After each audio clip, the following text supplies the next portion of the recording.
Hello and thanks for joining us from our studios in Israel. I'm Aaron Porras here with ILTV's Morning Brief. The final countdown has already begun, and there are only 12 days left until the third Israeli national elections in under a year.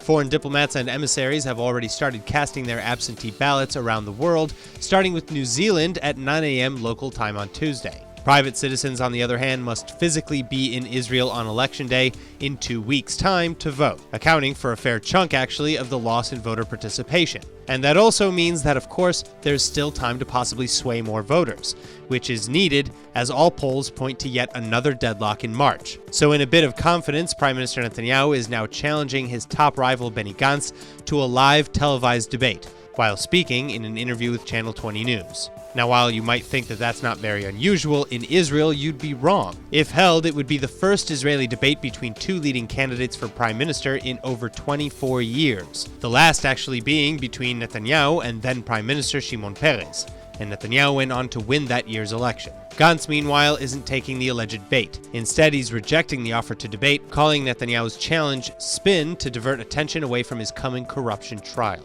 It's now been 3 days of relative calm along the southern Israeli border with the Gaza Strip, following weeks of near-daily rocket and explosive balloon attacks. And as a reward, Israel has announced plans to extend the Gaza fishing zone back up to 15 nautical miles, as well as to increase the number of travel permits from Gaza by 2,000. Not everyone agrees with the definition of calm, though. In just the last 24 hours, another warhead from a rocket-propelled grenade floated into southern Israel on a helium-inflated plastic bag. Palestinian terrorists in the Strip have recently returned to launching such devices as they're cheap to produce and wreak massive havoc. And police sappers have had to come deal with this explosive as well that landed just outside the residential community of Alumim on Tuesday. The last RPG warhead that was launched in this fashion landed in an open field near Kibbutz Ruchama earlier in February. Well, so in spite of the easing of sanctions on the Strip, Prime Minister Netanyahu is still threatening terror group Hamas with a big surprise, should they fail to reduce the violence. A callback to previous comments in which he hinted at targeted assassinations. The 15 Israelis who've been stuck quarantined on a cruise ship off the coast of Japan are now set to return to Israel on Thursday,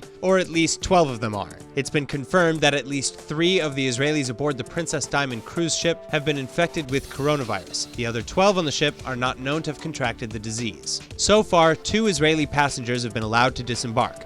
Edna and Henry Ben Shabbat say they're happy to be off the ship, but will remain concerned until all the Israelis are off. Their release comes as hundreds have begun leaving the Diamond Princess cruise ship following 2 weeks of much criticized quarantine. Experts have been referring to the ship as the perfect virus incubator because it's become the site of the most infections outside of mainland China, where the virus was first identified. And as of now, 542 cases have been identified among the 3,700 passengers on board. Now, the last of the 12 non-infected Israelis are set to disembark from the ship at 6 p.m. local time in Japan, and then they'll depart for Israel 3 hours later after they're taken straight to a plane that will fly them home. They will, of course, first be tested once they arrive to make sure they're not infected with the deadly virus. Here in Israel, the Magen David Adom ambulance service is also preparing to receive the patients with teams of paramedics that will be wearing protective gear.